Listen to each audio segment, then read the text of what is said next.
How's it going? I'm Travis here at Books, Builds, and More, and today I'm doing a book review for The Grapes of Wrath by John Steinbeck.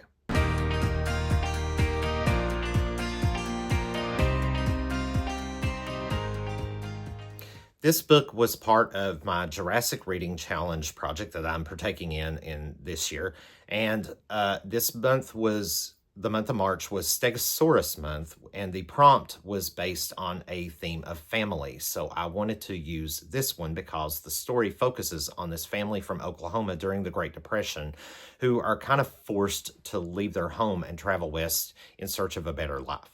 So it starts out with the oldest son, I believe, named Tom Joad, who just gets out of prison for killing a guy in self-defense, only to come home to realize that, hey, his family is being forced to move. So, of course, he violates his parole, actually, by leaving the state to go out west with them. Now, while Tom appears to be the most prominent character, he actually isn't. Every single one of these characters in this family and a couple of choice side characters actually take a huge part of the spotlight throughout the entire story. So once this family gets going and they travel and they suffer so many losses along the way and they just have to go through so much and they face like social prejudice and just so many just different kinds of hardships, and of course the losses are devastating on so many levels because the family starts to dwindle heavily along the way. It really just becomes the classic story of, be careful what you wish for. The grass isn't always greener on the other side.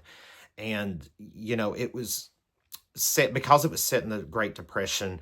It was a realist story. So it was not just historical fiction. It was a very real story. And a lot of this was due to Steinbeck's writing. I mean, the way he wrote this just literally, I hate to sound very corny here, but I can't help it. The dialect that he uses for the characters and the way that they speak, and just every single movement, and he just describes every single action and point in all the scenery that he literally pulls you into the page. I mean, I've never read a story like this that's been so inviting before, unless you count Lonesome Dove, maybe, but so enrapturing that you just feel like you're actually living with these people. It was kind of clever and brilliant. Now, going back to my be careful what you wish for statement I mentioned earlier, I do like the fact that there were these other kinds of chapters throughout the book, these inner chapters, if you will,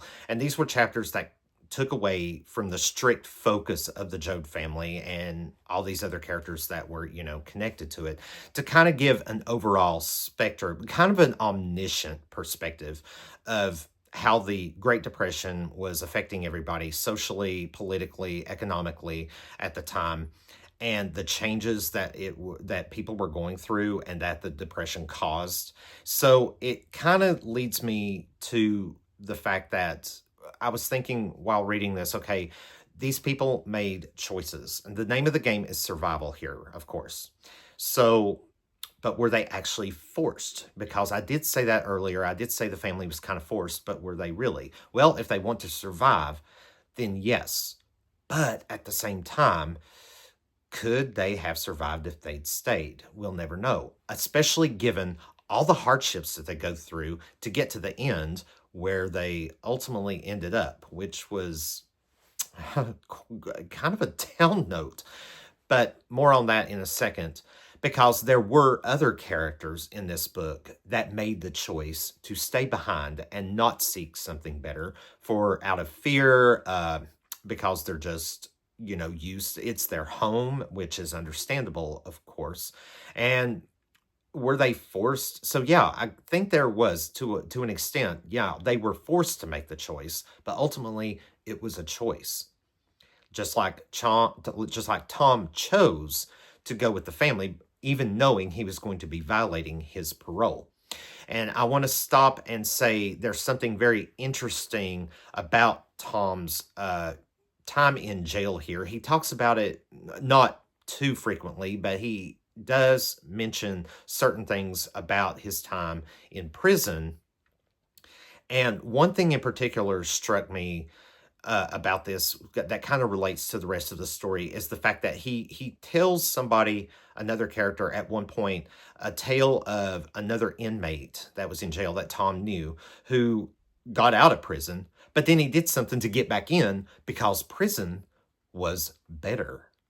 So, and then look at Tom. Like, Tom gets out of prison, he gets paroled early for good behavior, basically, and only to be thrust into this hopeless situation and for him to ultimately end up the way that he did. So I kind of thought, oh, well, you know, maybe certain things are better, to maybe it's better to stay behind because maybe you'd be leaving something that ultimately might be better. So it's about the unknown a lot of times. This book really made me think a lot. So I guess my point for Tom's little prison buddy story, who got out and came back because he found out that prison, well, he had it made in prison than what he was facing on the outside world, made for an interesting parallel to the overall story. Now, I did say that this was a hopeless situation. However, along the way, yes, they had more hardships than uh, lighter moments, but they did have moments where there was some hope, only to have it dashed, of course. Um, but yeah, again, it's about the uncertainty of the journey for a majority of this book, which is something, of course, very relatable to real life as it is. But also, I like the fact, and I've read this kind of concept in several stories before, but it really hits home here, is the fact that even in hopeless and situations that seem to be falling apart left and right, you can find strength in surprising ways and ways that you would never expect. Now, I want to go back to John Steinbeck's writing for a minute because it ties into some things that I did not like about this book. First of all, okay, forgive my ignorance and maybe snobbery about making this statement, but I tend to think of classics in this kind of vanilla way.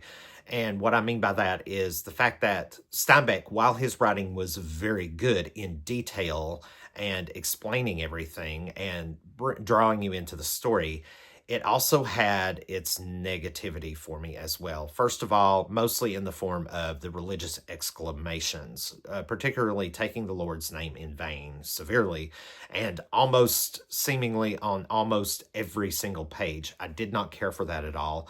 I am used to seeing something like that, like in Stephen King, here and there, but this was almost every single page, and it just got very annoying.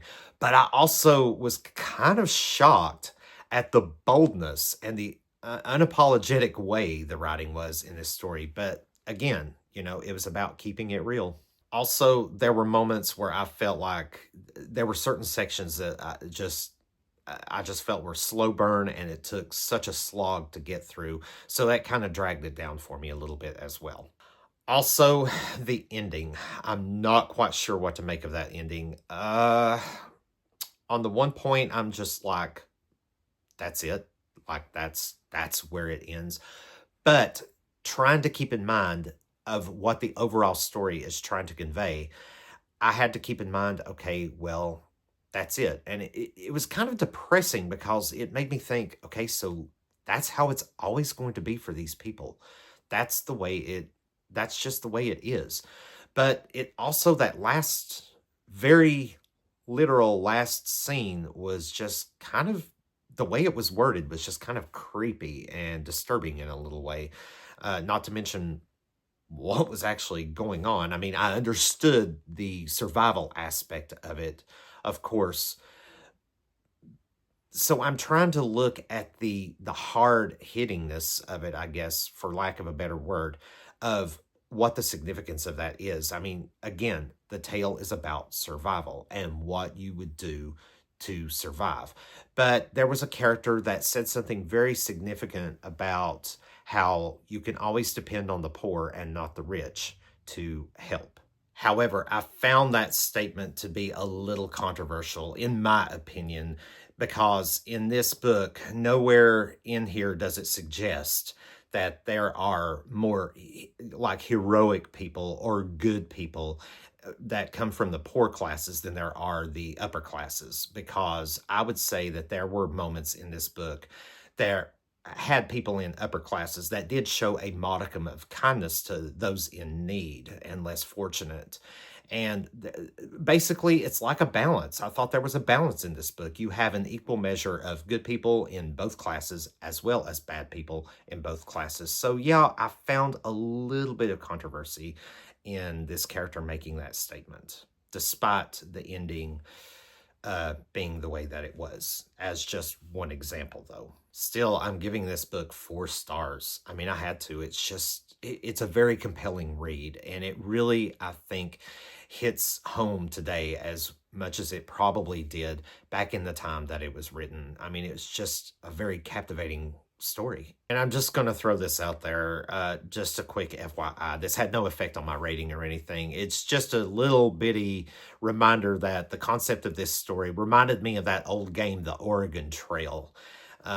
Maybe a little bit more extreme than that due to the, the situations and definitely the language of the characters and such forth. But yeah, that's just kind of what it reminded me of. Anyway, that's my take on The Grapes of Wrath by John Steinbeck. If you've stuck with me this far, thank you so much for watching, and I hope to see you in the next video.